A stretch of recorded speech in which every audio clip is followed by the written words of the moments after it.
Most people use Claude the same way. You type a prompt, you get an answer, and that's the end of it. But there's a smarter way to work, and it's called the agentic loop or the agent loop. Instead of prompting Claude once, you let it run in a loop where it takes action, checks its own results, and keeps going until the job is actually done. By the end of this video today, you'll know exactly how loops work, the two kinds of loops you can run, and how you start them in your business without writing a single line of code. And if you appreciate this type of content, gently tap that like button right now. So let's get into it. All right, first up, what is a loop really?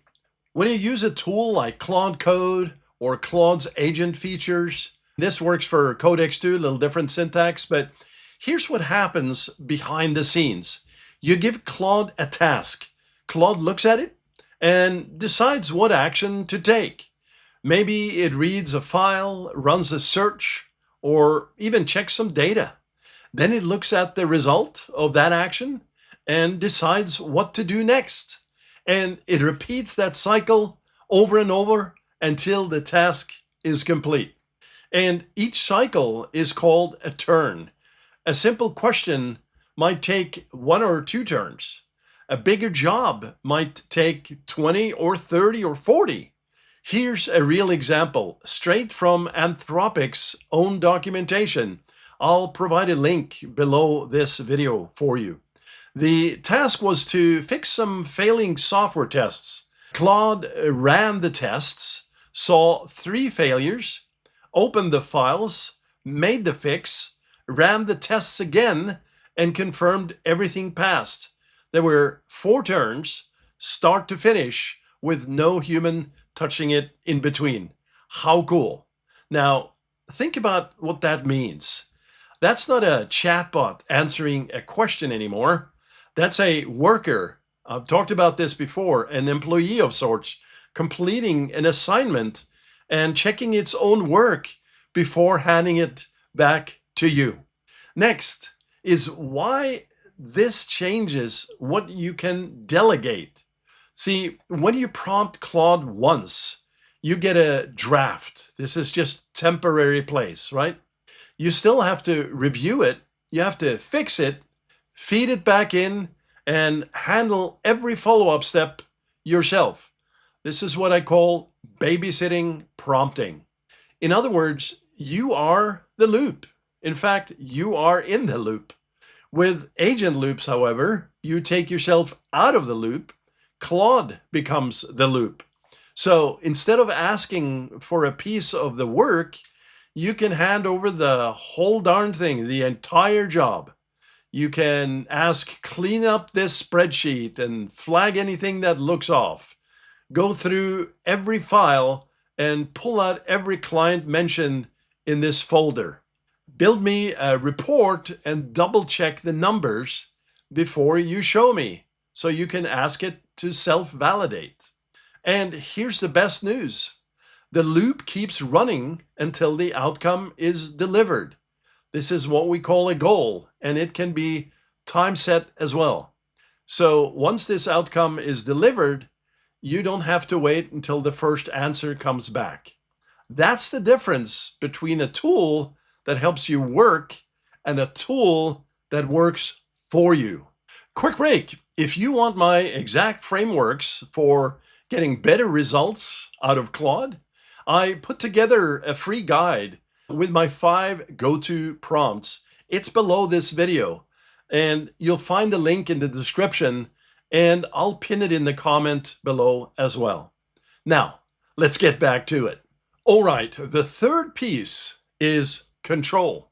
Because I know that some of you are thinking, well, from a security perspective, if Claude just keeps running on its own, how do I make sure it doesn't go off the rails? The loop comes with guardrails built in.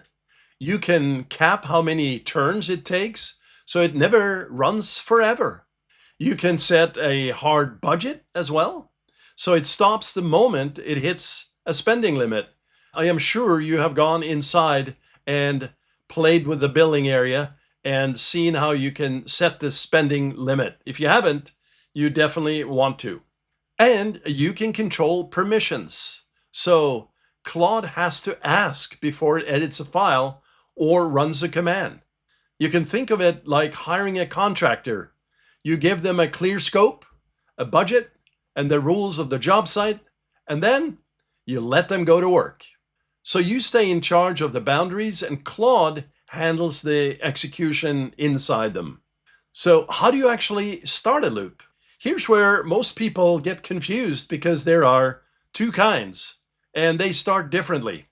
The first is the default task loop, and it's what you're familiar with probably already because it's built in. Inside tools like Claude Code and Claude Cowork, you type your task, hit enter, and Claude runs that loop automatically. It works, it checks its own results, and repeats until that one task is done. And then it stops. Nothing keeps running after the job is finished. Now, here's the cool thing. The second kind is what we call the recurring loop. And this one, you have to start on purpose. In Claude Code, we love Claude Code, you type for an interval and your prompt. Something like, for 30 minutes, run my checks and flag anything that looks broken. You want to get more specific, but that's a simple example. Claude reruns that prompt on a timer for as long as your session stays open. And there's even a goal command that keeps working. This one is even more powerful because it works turn after turn until a condition you define is actually true. If you want work that happens on a schedule when you're not even at your computer, like a morning briefing or a daily report, very popular here on the interwebs, that's what scheduled tasks are for, and they run in the background. Whichever kind you use, the same rule applies here. Give Claude an outcome and a way to check it. Don't say, help me with my invoices. Say, match every invoice in this folder against the payment spreadsheet and hand me a list of everything unpaid.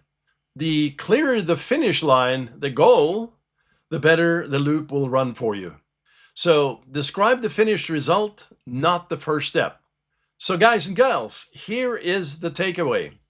One prompt gets you an answer. A loop gets you an outcome. And don't take my word for it here.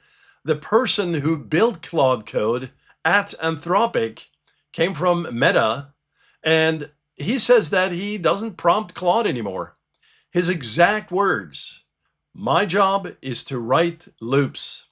If that's how the guy who made the tool uses it, that's your signal. If you run a business, this shift matters more than any single prompt trick because it turns Claude from an assistant into an operator. If you want to go deeper on getting real results from Claude, I made a video on the 5 prompts that stop you from wasting it. And you can check it out by clicking right here above my shoulder. And as always, I want to thank you for watching, and I'll talk to you soon. Please like and share this video, and I will do more of them for you. Have a great day, evening, or night.